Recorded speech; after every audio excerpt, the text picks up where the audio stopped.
Walakal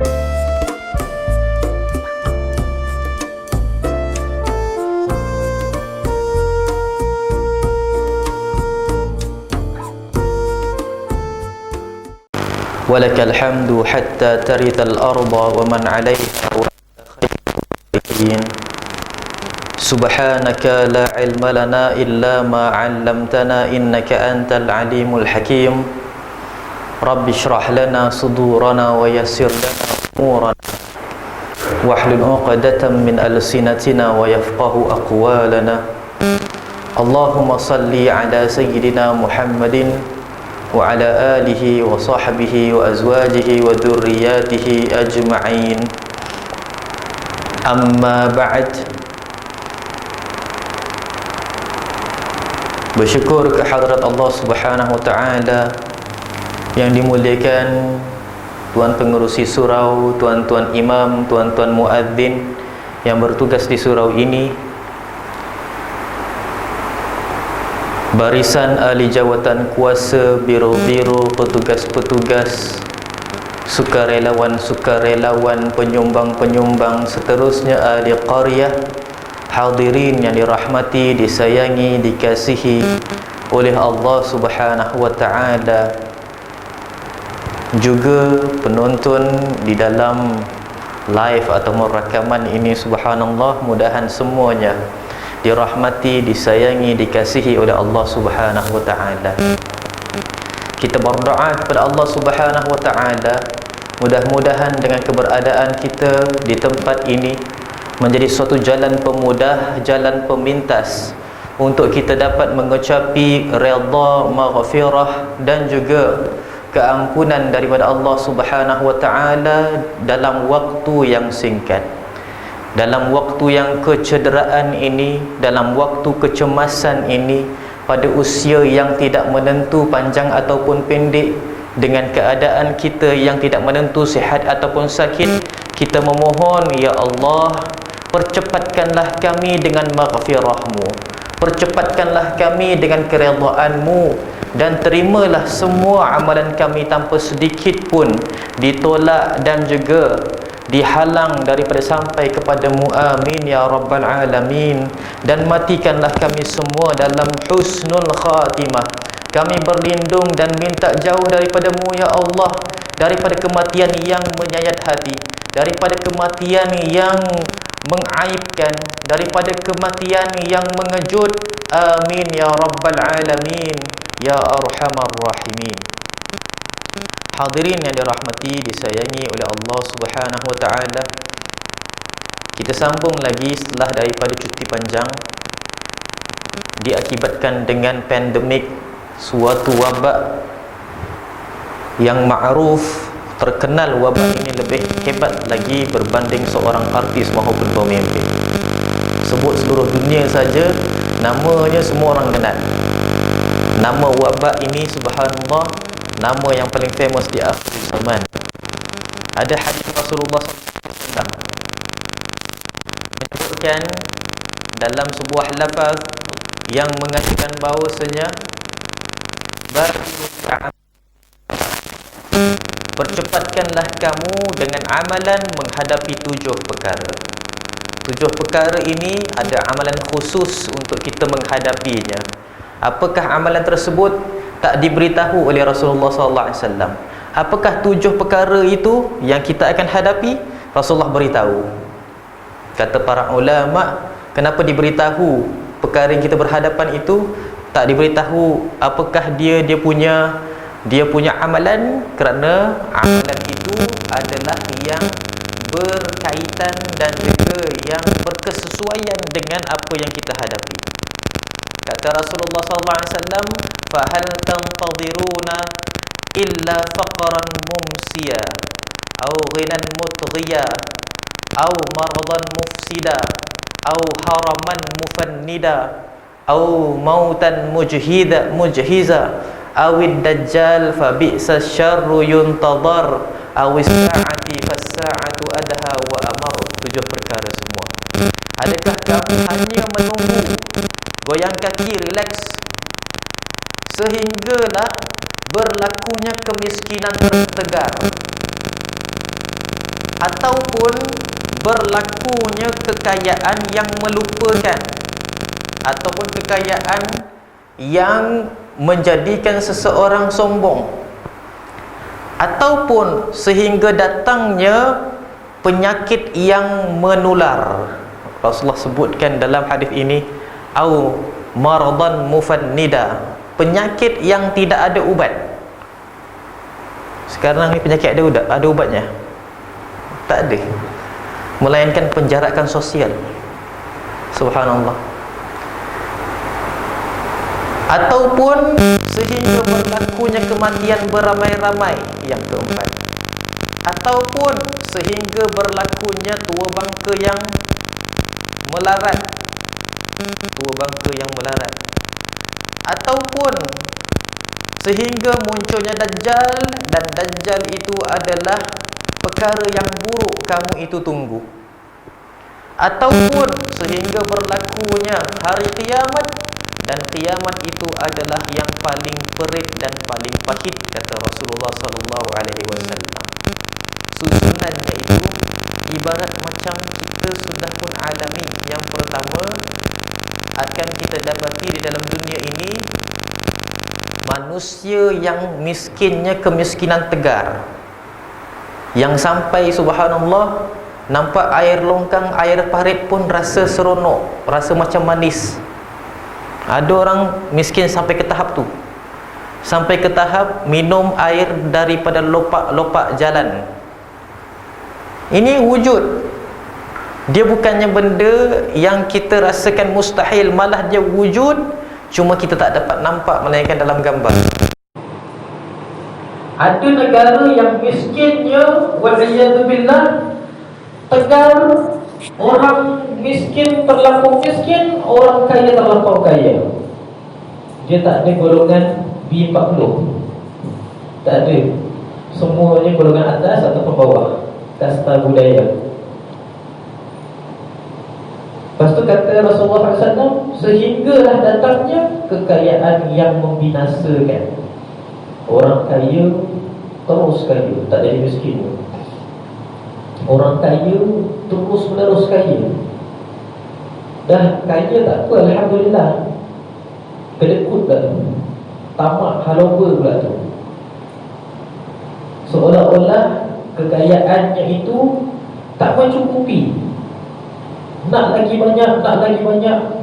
Subhanallah. Kata Rasulullah lagi, yang ketiganya, ataupun sehinggalah datangnya penyakit yang menular, penyakit yang menjangkit, ataupun penyakit yang melarat. Maka ini kita sudah pun berada pada fasa tempohnya, dan mudahan Allah Subhanahu wa ta'ala menjadikan kita umat Muhammad yang berdisiplin, mengikuti SOP-nya, mengikuti undang-undangnya, dan mudahan walaupun kita berada di dalam SOP-nya, kita berada di dalam undang-undangnya, tetap juga ibadahnya pada tahap yang sama daripada yang sebelum ini, ataupun yang bertambah baik daripada yang sebelum ini. Hadirin yang dirahmati disayangi oleh Allah Subhanahu wa ta'ala, kita sambung serba sedikit bacaan daripada kitab Arba'in Nawawi, daripada hadis yang ketiga. Hadis yang disebutkan di dalam ini an Abi Abdurrahman Abdullah bin Umar ibn al-Khattab radhiyallahu anhuma qala sami'tu Rasulullah sallallahu alaihi wasallam yaqul buniyal islamu ala khams syahadatu an la ilaha illallah wa anna muhammadar rasulullah wa iqamus salati wa ita'iz zakati wa hajjil baiti wa saumu ramadana. Rawahu al-Bukhari wa Muslim. Daripada bapanya Abdurrahman, yang namanya Abdullah bin Umar Al-Khattab. Maksudnya dia anak kepada Sayyidina Umar Al-Khattab, dan dia bapa kepada Abdul Rahman. Abdul Rahman bin Abdullah bin Sayyidina Umar Al-Khattab.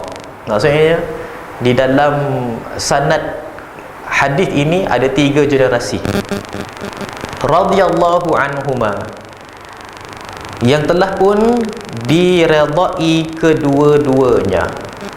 Kalau kita sebutkan kepada manusia biasa radhiyallahu anka, itu maksudnya Allah Ta'ala mudahan meredai kamu. Radhiya maksudnya telah meredai. Tapi kalau diletakkan kepada manusia biasa macam kita, maka dia adalah ihtimal, mudahan kamu diredai. Tapi kalau letak pada para sahabat radhiyallahu anhum, maka dia punya sirah ataupun dia punya format bukan lagi ihtimal, bukan lagi agakkan, tapi dia adalah satu confirmate, suatu kepastian mereka telah pun diredai. Siapa yang cakap? Radhiyallahu anhu Rasulullah sallallahu alaihi wasallam. Allah Ta'ala sebut mereka radhiyallahu anhum wa radu'an. Dzalika liman khasyiya rabbah. Mereka siapa yang telah diredai? Para sahabat. Mereka tu pasti diredai. Kalau kita mudahan diredai dalam sirah doa dan permohonan. Pasal apa? Pasti diredai itu hanya Allah yang mengetahui. Sehingga kan kalau orang daripada manusia biasa telah pun meninggal dunia, kita tidak mengatakan radhiyallahu anhu, tapi kita mengatakan ghafarallahu lahu. Contoh kita sebutkan nama datuk kita, contohnya Abdullah, nama datuk Ustaz Abdullah, Ustaz Sahib bin Famidi bin Abdullah. Jadi Abdullah telah pun meninggal dunia, Datuk Ustaz telah pun meninggal dunia, maka Ustaz sebut nama dia Abdullah ghafarallahu lahu. Kita tak kata radhiyallahu anhu. Tak boleh. Bukan tak boleh, tapi sirahnya, formatnya jadi format doa, bukan jadi format kepastian dia telah pun diredai. Tidak, tapi mudahan. Bahasanya sama, radhiyallahu anhu. Kalau para sahabat pun radhiyallahu anhu juga, cuma terjemahnya dibezakan oleh para ulama. Kerana apa? Kerana beradab dengan para sahabat dan juga merasa rendah diri terhadap kita dan ahli keluarga kita.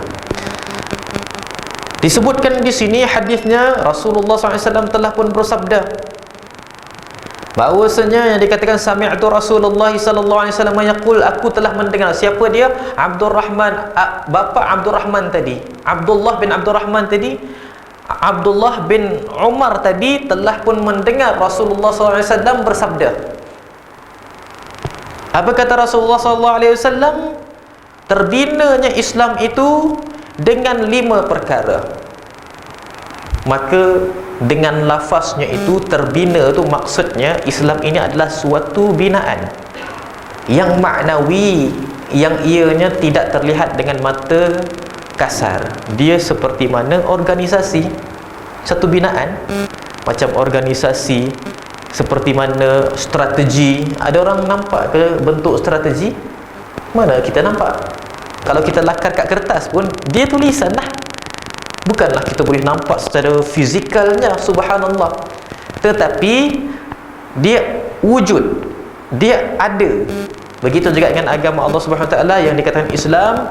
Dia terbina dengan 5 perkara, memberi makna Islam itu sebuah binaan yang dibina oleh tiap-tiap individu yang bernama Muslim. Setiap orang daripada kita yang hadir ke dalam surah Al-Muttaqin. Al-Muttaqin maksudnya orang-orang yang bertakwa. Mudahan kita semua mendapatkan ketakwaan kepada Allah Subhanahu Wa Taala. Tiap-tiap kita adalah membina Islamnya. Kenapa kita salat? Kerana kita bina agama.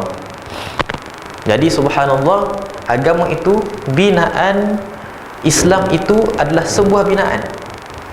Diumpamakan macam surau inilah ada binaan, tapi surau ini dia binaan fizikal. Ada pun yang disebutkan dengan Islam dia binaan yang tak nampak ataupun yang disebutkan secara maknawi. Bahasa Arabnya maknawi. Maka 5 perkara itu disebutkan di dalam rukun Islam. Rukun Islam siapa saja yang tidak tahu kat sini? Semua orang tahu, alhamdulillah. Rukun Islam Semua orang tahu. Dan subhanallah, rukun Islam terperincinya telah pun kita ini mengetahui, tetapi tak semualah umat Muhammad melaksanakan astaghfirullahalazim. Cuba kita bayangkan, kita ada rukun negara, betul tak? Rukun negara yang pertama kepercayaan kepada Tuhan, yang kedua kesetiaan kepada raja dan negara, yang ketiga keluruhan perlembagaan, yang keempat kedaulatan undang-undang, yang kelima kesopanan dan kesusilaan. Yang pertama percaya pada Tuhan, alhamdulillah kita percaya dah pada Tuhan, alhamdulillah. Yang kedua kesetiaan pada raja dan negara, kita setia dah, alhamdulillah, insya-Allah tak mempersoalkan. Yang ketiga dan keempat ni masalah besar, tapi tetap juga dilaksanakan. Tu dia. Bukan nak mempersoal, tidak, tetapi subhanallah benda ni tetap dilaksanakan walau kita tak tahu detail. Apa dia? Keluhuran perlembagaan. Siapa dia tahu satu persatu perlembagaan Malaysia? Ada? Ahli parlimen sekalipun mereka tengok buku perlembagaan dalam parlimen, dia tak hafal. Betul tak? Perkara berapa. Mana ada orang terus hafal?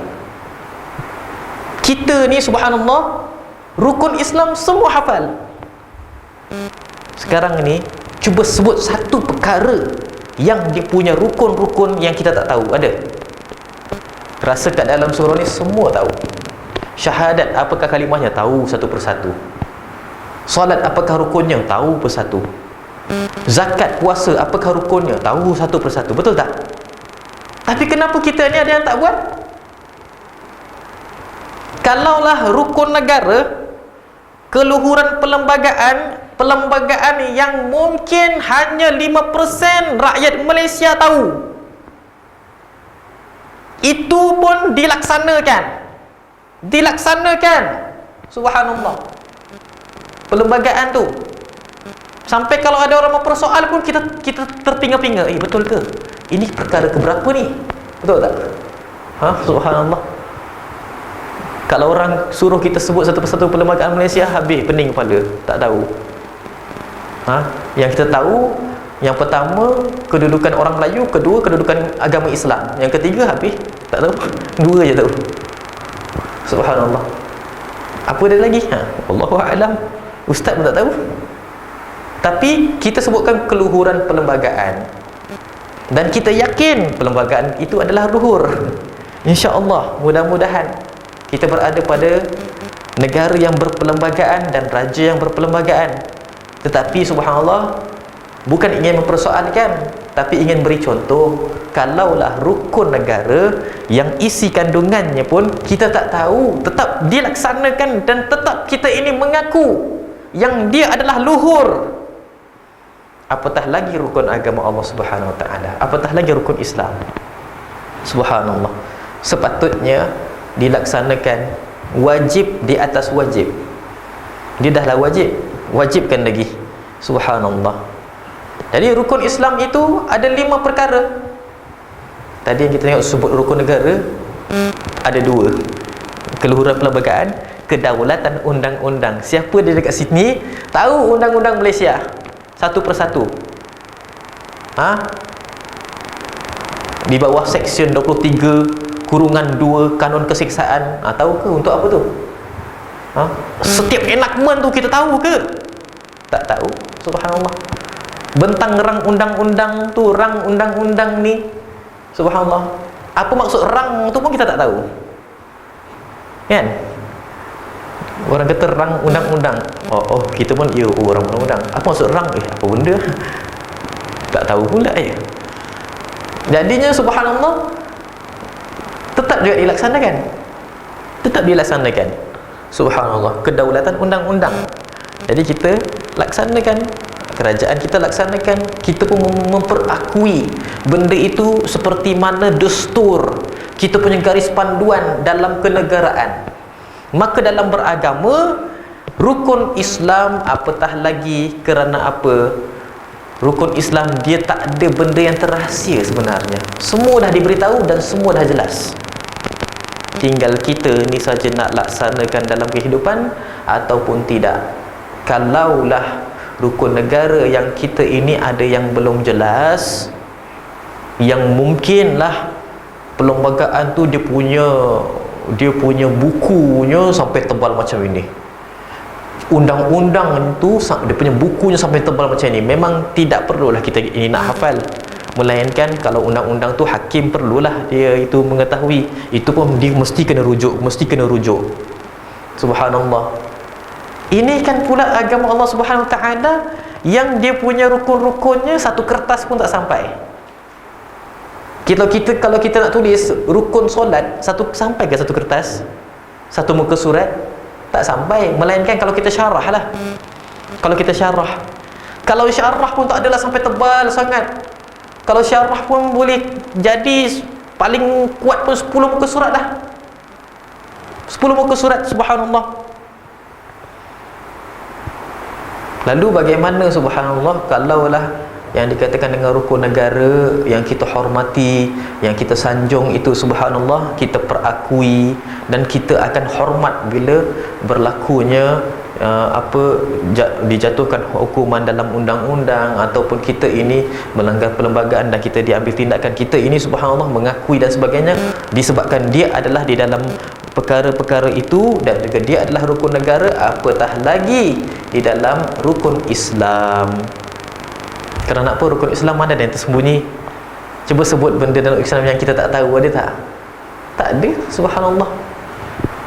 Mungkinlah dalam bentuk yang luasnya kita tak tahu, tapi secara asasnya sudah pun mengetahui. Alhamdulillah, orang-orang Malaysia terutamanya, subhanallah, adalah orang-orang yang celik agama, insya-Allah. Lebih-lebih lagi, subhanallah, adalah orang-orang yang datang ke surai, ke masjid, yang sebut pasal rukun Islam, subhanallah, semuanya tahu. Kalau ustaz petik seorang-seorang, semuanya boleh syarahkan. Alhamdulillah, subhanallah. Sebut abang ni okey, boleh, haji boleh, boleh, subhanallah, satu-satu boleh syarahkan, boleh bagi tahu dalam bentuk kefahaman masing-masing dan tidak ada yang salah. Pasal apa? Semua kita belajar daripada kecil. Subhanallah. Maka disebutkan di sini, apakah dia rukun Islam tersebut? Syahadati alla ilaha illallah wa anna muhammadar rasulullah. Penyaksian bahawa tiada Tuhan yang disembah melainkan Allah dan Nabi Muhammad itu adalah utusan Allah. Rasulullah itu bukan pesuruh Allah. Pesuruh itu subhanallah makmur, ataupun dia adalah yang dikatakan daripada kalimah amara, makmur, dia adalah yang disuruh oleh Allah. Tapi Rasulullah SAW dia adalah utusan Allah. Dia adalah utusan Allah, messenger. Maka subhanallah, utusan ini, Rasul ini untuk umat Muhammad sallallahu alaihi wasallam, dia adalah suatu perkara di dalam dua yang perlu kita ini pelajari. La ilaha illallah, tiada Tuhan yang disembah melainkan Allah, pelajarannya, pendidikannya dalam tauhid. Muhammadur Rasulullah, pelajarannya dalam syama'il, ataupun yang dikatakan di dalam as-sunnah. Segala perkara yang dinamakan sunnah masuk dalam rukun Islam, rukun yang pertama. Rukun Islam yang pertama adalah gandingan daripada dua perkara, iaitu penyaksian kita kepada Allah. Yang kedua adalah kita punya penyaksian kepada Rasulullah. Dan dua-dua perkara ini harus ada petanda pada tindak tanduk. Kalaulah hanya kita mengatakan aku menyaksikan bahawasanya Allah Ta'ala itu adalah Tuhan yang disembah, maka perlu ada bukti yang kita ini telah pun mentauhidkan Allah Subhanahu wa Ta'ala. Kena ada bukti, subhanallah. Kalau tak ada bukti, tak dapat orang itu dikatakan telah pun bersaksi. Tetapi di dalam syaraknya mengatakan bahawasanya barang siapa yang menyebutkan ataupun melafazkan, ataupun kita selalu sahaja mengatakan aku bersaksi bahawasanya tiada Tuhan yang disembah melainkan Allah, Maksud tiada Tuhan tu bukan maksud Tuhan tu banyak, tapi tiada Tuhan maksudnya menafikan benda ketuhanan pada perkara-perkara lain selain Allah. Ada orang dia buat ajaran sesat, katanya tiada Tuhan selain Allah. Kerana apa tiada Tuhan selain Allah? Kerana Tuhan tu banyak.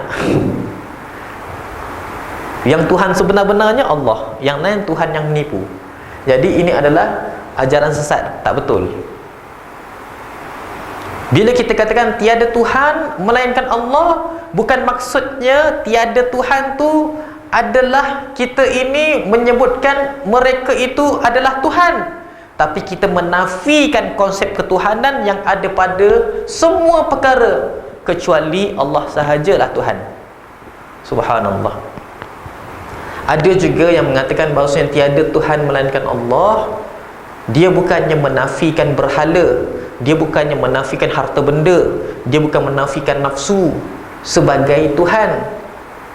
Tetapi kerana apa tidak mengatakan perkara-perkara ini, tidak menafikan perkara ini sebagai Tuhan? Kerana mereka ini memang telah pun ternafi.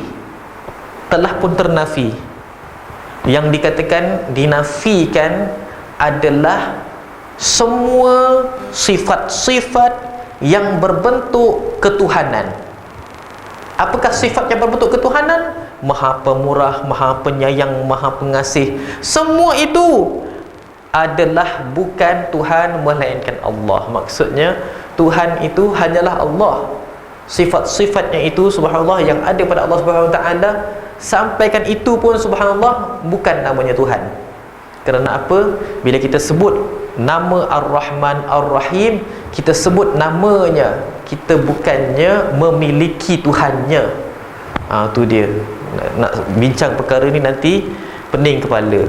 Takut-takut balik, kasut letak atas kepala, subhanallah, kopiah letak kat kaki. Takut macam itulah. Pening benda ni, subhanallah. Complicated lah sikit, subhanallah. Jadi tak perlu kita ini kupas dalam-dalam dalam hal tauhid. Tauhid ini cukup kita ketahui Allah Subhanahu Wa Taala itu tak serupa dengan semua benda di dalam dunia, tidak serupa dengan semua benda. Sebab apa? Yang dikatakan ilah, Tuhan itu siapakah dia? Ma siwallah. Yang dikatakan makhluk, siapakah dia makhluk? Ma siwallah, selain Allah. Selagi mana dia bukanlah Allah Subhanahu Wa Taala, maka makhluklah dia. Subhanallah, makhluk. Memberi makna tak adalah benda mana sahaja pun melainkan ciptaan kepada Allah Subhanahu Wa Taala. Cukup kita tahu perkara yang sedemikian. Nak kupas lagi dalam, nanti masuk dalam kam munfasil, kam muttasil, semua ni lagi complicated. Takut-takut semuanya berurat je kepala, sampai rumah berurat lagi. Subhanallah. Puas memikir apa benda ustaz cakap tadi. Pasal ustaz pun takut terbelit-belit apa ustaz cakap. Subhanallah. Maka itu adalah dalam ilmu tauhid. Adapun Muhammadur Rasulullah, kupasannya secara lebar dan contoh-contohnya adalah di dalam sunnah. Bila kita katakan dekat manakah kita ini ambil sumber yang namanya sunnah? Setiap daripada ilmu perlu dia kembali kepada salah satu daripada rukun-rukun dalam Islam. Kalau kita katakan sunnah itu daripada Islam, dia kena kembali kepada salah satu rukun-rukun tu. Kat mana dia keluar? Jadi sunnah Rasulullah, hadis, semuanya daripada Muhammadur Rasulullah. Kalimah Muhammad Rasulullah, sunnahnya, ittiba'nya, doa-doanya, akhlaknya, adabnya, semuanya daripada Muhammadur Rasulullah. Itu adalah ilmu daripada rukun Islam yang pertama. Maksudnya rukun Islam yang pertama sahaja, dia membentuk ilmu yang cabangan yang besar, yang banyak, yang kalau kita belajar mungkin subhanallah 5-6 tahun barulah kita ini khatam.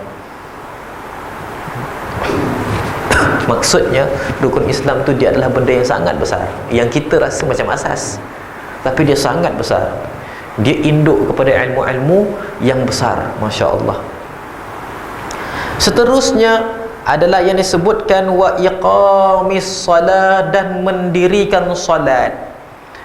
Mendirikan salat ini dia adalah tunjang kepada setiap ibadah yang khusus. Kita ambillah mana ibadah khusus sekalipun, dia akan wujud, dia punya maknawi, dia punya bahagian di dalam solat. Contohnya, apakah bahagian dalam solat? Ibadah khusus. Sebagai contoh, berpuasa. Puasa ada dalam solat. Bahawasanya kalau kita makan dan minum ketika menunaikan solat, terbatal solat kita. Subhanallah. Sebagai contoh, apakah lagi? Menutup aurat. Menutup aurat adalah daripada solat. Bahawasanya kalau kita terdedah aurat, maka terbatallah solat. Dia adalah syarat-syarat sah untuk mendirikan solat. 4 perkara paling penting untuk kita ini mendirikan solat supaya sah. 4 perkara yang paling penting dalam syarat-syarat sah solat. Cukup 4 perkara tahu je, maksudnya kita ni dah ada 80% pengetahuan tentang syarat sah solat. Apakah dia? Yang pertama, bersuci. Yang kedua, tutup aurat. Yang ketiga, menghadap kiblat. Yang keempat, masuk waktu. Cukup. Yang lain tu subhanallah, seperti mana yang kita sebutkan berkenaan dengan dengan kalau kita ini dalam kenderaan dan sebagainya, macam mana syarat sahnya dan sebagainya, itu adalah tambahan. Ada syarat sah yang betul-betul subhanallah 4 perkara. Ada para ulama yang mengatakan menjaga supaya jangan sampai kita lakukan mubtilat. Itu syarat sah solat. Jangan kita ini melakukan benda yang membatalkan solat. Itu syarat sah solat lah. Kalau batal, tak ada salah solat. Syaratnya kita jangan buat benda yang batalkan solat. Subhanallah. Tapi yang paling penting 4 perkara. Ingat je 4 perkara ni. Itu adalah syarat sah solat. Apakah dia? Bersuci. Ada orang, para ulama pecahkan 3 bersuci. Dia pecah kepada 3. Apakah dia 3 benda? Yang pertama, suci daripada hadas. Yang kedua, suci daripada tempat, badan dan pakaian. Yang ketiga, subhanallah, suci jiwa. Itu Imam Nawawi letakkan sebagai syarat sah salat.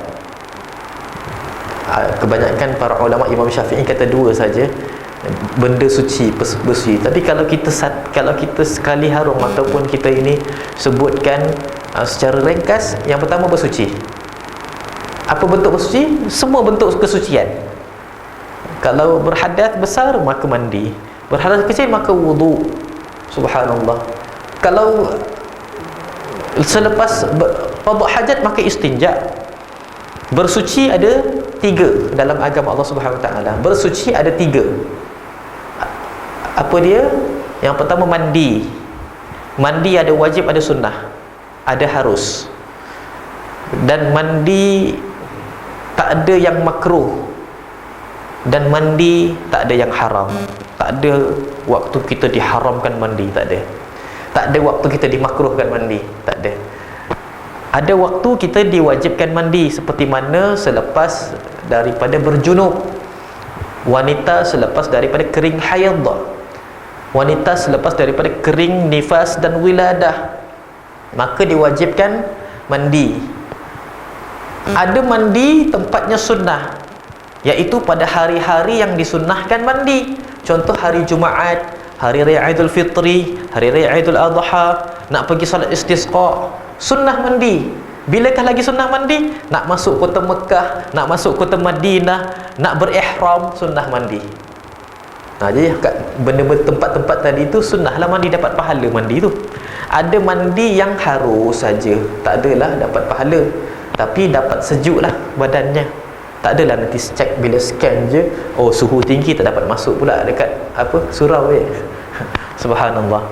Mandi apa? Mandi saya saja nak bersihkan diri. Tengah hari panas nak mandi ke, petang-petang balik kerja berpeluh nak mandi ke, itu harus. Subhanallah. Ada orang kata kalau kita sebut bismillah, macam mana ustaz? Jadi tak sunnah mandi tu? Jawapannya, tidak jadi sunnah mandi tersebut kerana mandi telah pun ada waktu-waktu yang disunnahkan mandi. Adapun selain waktu tu dia tak jadi sunnah, melainkan mandi tersebut dikira ketaatan bila kita ini membaca bismillah, kerana bismillah itu adalah sunnah pada permulaan apa-apa aktiviti. Itu dia punya syarah. Subhanallah.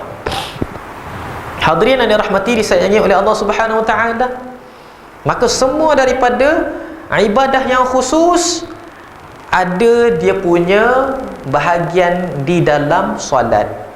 Kemudiannya disebutkan di sini wa ita'iz zakah, dan juga menunaikan zakat. Menunaikan zakat pula dia adalah induk, dia adalah punca kepada semua ibadah yang berkenaan harta. Ibadah dalam dunia ni ada dua. Yang pertama, ibadah modalnya 4 kerat je, iaitu ibadah khusus. Ada ibadah yang modalnya duit, iaitu ibadah harta. Ibadah harta ada yang wajib, ada yang sunnah. Ibadah harta yang wajib, zakat. Ibadah harta yang sunnah, sedekah. Dan perkara ibadah harta yang wajib ada 2 perkara, zakat dan juga nafkah. Ibadah yang wajib. Nafkah pula terbahagi kepada 2, nafkah wajib, nafkah harus. Nafkah ada 2 tau, wajib, harus. Nafkah yang wajib adalah untuk anak dan isteri kita. Nafkah yang harus adalah untuk perut kita. Kalau boleh tahan lapar, tak kerja tak apa, suka hati. Kalau boleh puasa 10 hari, tak apa, suka hati, tak payah cari makan pun tak apa. Tapi untuk anak isteri, walaupun mereka tak lapar, wajib bagi nafkah. Walaupun mereka sentiasa kenyang, dapat isteri asyik kenyang, dia tak pernah lapar, kan? Kena wajib juga bagi nafkah. Subhanallah. Hadirin yang dirahmati disayangi oleh Allah Subhanahu wa taala, sedikit lagi insya-Allah. Yang akhirnya ataupun yang kedua akhirnya adalah hajjul bait, iaitu menunaikan haji. Menunaikan haji ini adalah benda yang besar. Haji ini adalah ziarah Baitul Haram. Ziarah Baitul Haram ini ada 2 juga, yang wajib dengan yang sunnahnya. Yang wajibnya adalah haji, yang sunnahnya adalah umrah. Wa shaumur Ramadan, dan berpuasa di bulan Ramadan, satu-satunya ibadah yang disebutkan di dalam rukun Islam yang dia tak ada yang sunnah. Semuanya yang kita sebutkan tadi, dia ada wajib, dia ada sunnah, ada wajib, ada sunnah. Ada 2 perkara dalam rukun Islam dia tak ada wajib, dia semuanya wajib dan dia tidak ada sunnah. Yang pertama, mengucap 2 kalimah syahadah, wajib, tiap-tiap kali wajib. Dan yang keduanya adalah puasa bulan Ramadan. Mana ada puasa bulan Ramadan yang sunnah? Tak ada. Subhanallah. Wallahu a'lam. Mudah-mudahan Allah Subhanahu wa taala menjadikan kita di antara umat Muhammad yang patuh dan taat dengan perintah Allah Subhanahu wa taala.